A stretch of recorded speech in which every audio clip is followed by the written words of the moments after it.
So I obviously have the good fortune in following Frauke, and Frauke is introduced, actually is very complementary to my talk in terms of the shallow dewatering. But in my talk, I'm going to take us further out into the Atlantic, so looking at the incoming plate. And as Frauke is very nicely introduced, is in my talk, I'm going to be trying to quantify how wet is the incoming plate. And really, the reason for that is many of these key subduction processes are driven by volatiles, water, for example. So particularly, earthquakes and also melting. And so if we want to understand, say the hazards in a subduction zone, we need to understand the volatile delivery. So I'm going to show, well, I am if I'm, so I'm going to show some results from two cruises we had on the Cook. This is now a mature project. So these we went to sea in 2015 and 2017. In a large project, a UK project, which was called Voila, so volatiles at the Lesser Antilles. And during this project, we had a number of different aspects. So, for example, we had we laid broadband OBSs in the back arc and the arc for 15 months. And this was the aspect that Nick is or isn't going to talk about today. So this is looking at the dewatering part. And then we have a number of active source lines, looking one line in particular going across the outer rise, the plate bending. And then today I'm only going to show data from this, what I'm calling the incoming plate line.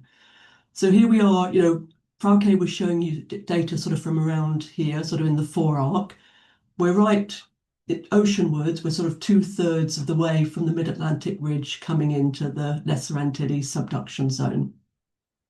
Much of the work I'm going to show today comes from the PhD of Lianjung Li, who's just recently graduated. And I'd also like to acknowledge Tim Henstock at Southampton, who was a co-I on this aspect of the project. So before I show results, I wanted to sort of step back and think about sort of our current understanding of how sort of subduction zones work in terms of the water cycle.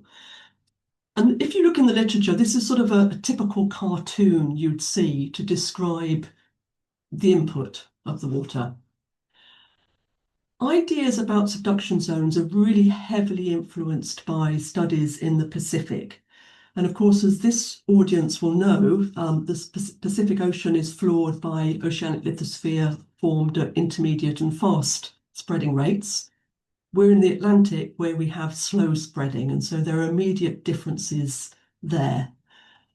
So if you look at a classic cartoon, you would see what I would call the Penrose structure. This is what any self-respecting oceanic crust should look like. We've got pillows at the top, dikes, then our gabbros. And the water is envisaged as being in three resources. So Frauke was talking about these upper two. So first of all, the hydrous minerals in the sediments, then the hydration of the upper oceanic crust through hydrothermal circulation, particularly in young oceanic crust. And then the third part would be the mineral serpentine in the mantle.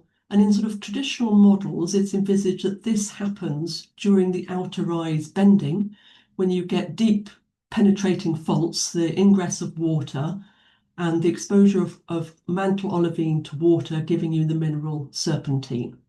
So it's three distinct layers, if you like, of hydration coming in. Then the next thing you need to do is think about how these are going to dewater in the subduction zone. So you need to think about these mineral assemblages at different temperatures and pressures. And this is just one cartoon from a numerical model that I pulled out of the literature. So obviously the details will vary in different subduction zones because it depends on how the age of the incoming plate, the convergence rate. But all of these studies pretty much agree, I mean, just as Frauke said, that the two shallowest sources of water coming into the subduction zone basically dehydrate very quickly. So the sediments are pretty much lost within the wedge. The crustal dehydration will be a little bit different, but it'll maybe get caught up in the cold nose of the mantle wedge. And it's only really the serpentine, which is stable enough to deep enough pressures, that is the one that actually, when it dehydrates, causes the partial melting and therefore the development of the island arc that we see. So all of those islands in the Lesser Antilles. The serpentine is also important because this is obviously thought to be the only bit of hydrous mineral that survives. And so if you're interested in problems like, for example, has the mantle got slowly wetter over geological time, it's really serpentine which is going to be, has the potential to deliver water to the deep mantle. So, as I said, that's a sort of cartoon, and pretty much all the current numerical modelers sort of assume fast spreading ridges because of the dominance in the Pacific.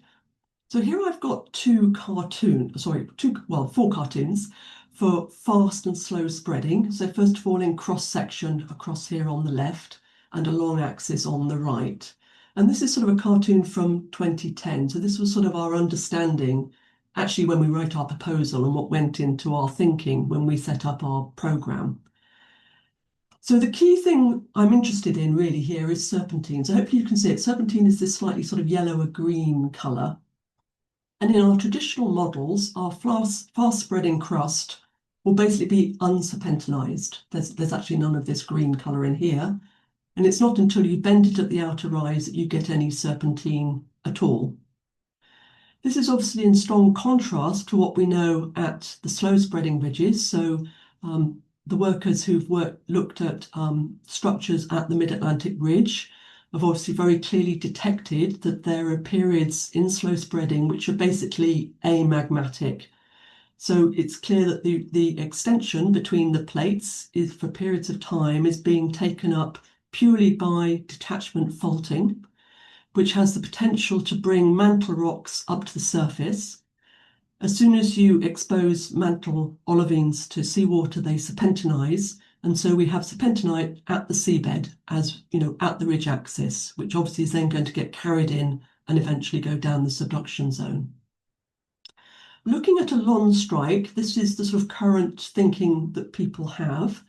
And that is that this sort of formation of these things are called oceanic core complexes. So this detachment faulting mantle at the seabed is thought to be concentrated at the first and second order discontinuities. So these would be our transform faults, which eventually become the fracture zones, and then also the non-transform offsets, which are the second order discontinuities.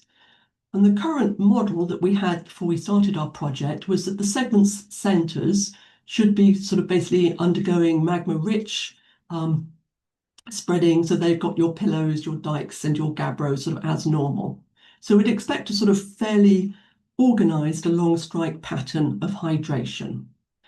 So the element of the project that I'm presenting you today was basically, could we confirm this model from active source seismology? So here we have the problem, and Froggate's already mentioned S waves, but I'll just run you through why S waves are so important. So here we've got the rocks, the rocks in the cartoon, our model that we're trying to test. And over here, I've color-coded to the same colors a series of lab measurements. So these are lab measurements on P wave velocity Vp and S wave velocity Vs. So hopefully, you know, being many geophysicists in the room, should we say, or geophysicists in the room should remember that mantle rocks are, you know, have a P wave velocity, they're below the MOHO, they should have a velocity of about 8 kilometers per second. Then if you start to hydrate dunite, you then go up these two grey trends that you can see up here. These are just theoretical trends. As you increasingly hydrate it, so you add more and more water, as you can see here, the P wave velocity drops significantly. It drops significantly that it starts to overlap with the P wave velocity of your sort of standard crustal rock, so your basalt and your dolerite and your gabbro. And so if you only have Vp, which, I mean, probably 95% of any, I mean, the audience, people in the audience can disagree with me, but I would say 95% of the models you'll ever see in the literature currently are of Vp.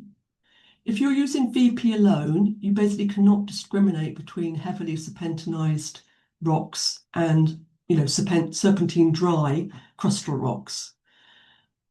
And that's obviously going to be a real problem in a situation like we've got in the Atlantic, where we've got very mixed lithologies, as you can see in the cartoon. So the only way to really distinguish between these two is to determine VS as well. In which case you can, if you look at the VP/VS ratio, for example, you can draw a line on your graph somewhere and say, well, anything above VP/VS of 1.9 is going to be a wet serpentine rock. So what's the issue here? So the key thing to remember, of course, in active source seismology, we have our source in the water column. And water doesn't transmit S waves, so we don't generate S waves. So this is completely different to earthquake seismology, where earthquakes, the source is obviously in the ground. So to generate an S wave active source model, we need to look for converted waves. So waves that are converted from from a P wave velocity, from a P wave to an S wave at depth. And this is what we did in this project.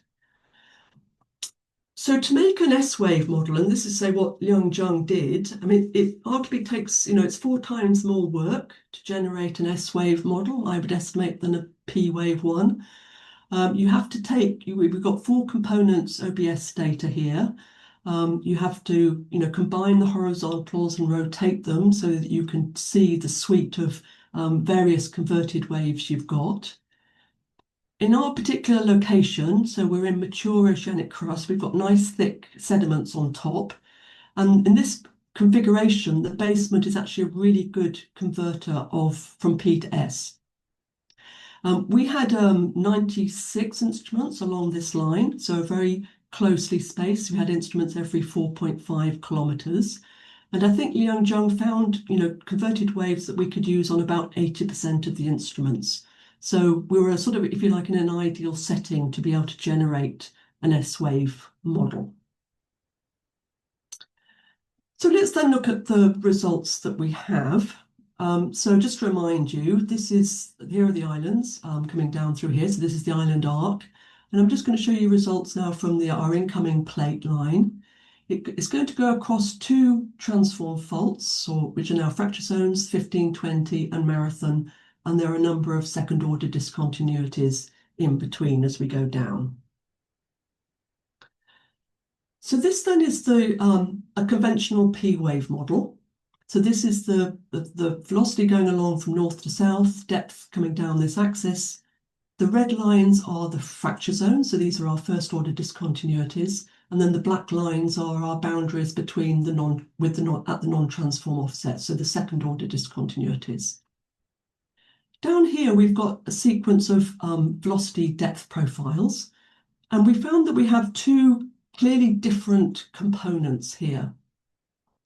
So we have segments, and these seem to be whole segments, so not just in the center of segments, which is what the current models would predict.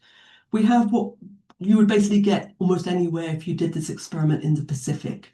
So you get the classic 2-layer velocity structure. So you've got a high gradient upper crust, a lower velocity gradient lower crust, and what you can see is that they're very consistent. And so in other words, it's very homogeneous, and it's a very sort of consistent with fast spreading, which is why we call it magma-rich segments. In contrast, in other places along the profile, we get much more variability. So, you can see there's great differences. In many of the profiles, we actually don't have this 2-gradient structure at all. There just seems to be a linear velocity depth increase. And very characteristically, we start to get velocity inversions. And so, you don't get any inversions on the conventional velocity depth profiles. So this is very characteristic of these oceanic core complexes. If I now bring in the S-wave model, so slightly lower resolution in the S-wave, but nonetheless, bearing in mind, here are all the OBSs along here. I say 94 of them. I think they've got data on, I'm saying 80%, but maybe it was 85%. And we then have the ability to be able to divide the 2.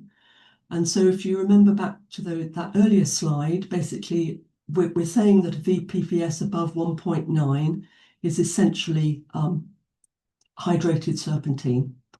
And so what I want you to notice here is that we don't seem to have a correlation between the serpentinized areas and the segment ends.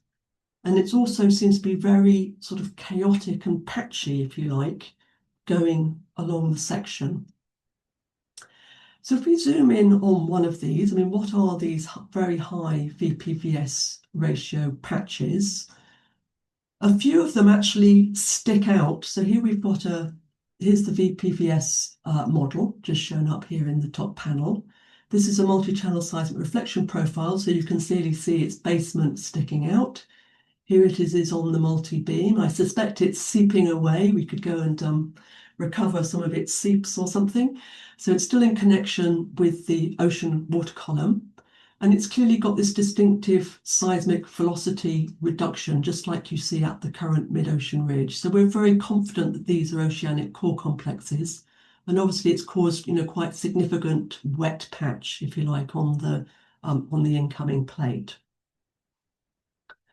So my final sort of 2 slides now is really my sort of summary of this. This is mainly Young-Jung's work.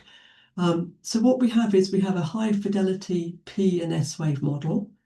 We could then take our velocity model and map it onto our rock template. And so we could assign and calculate the distribution of the water along our profile that you can see here.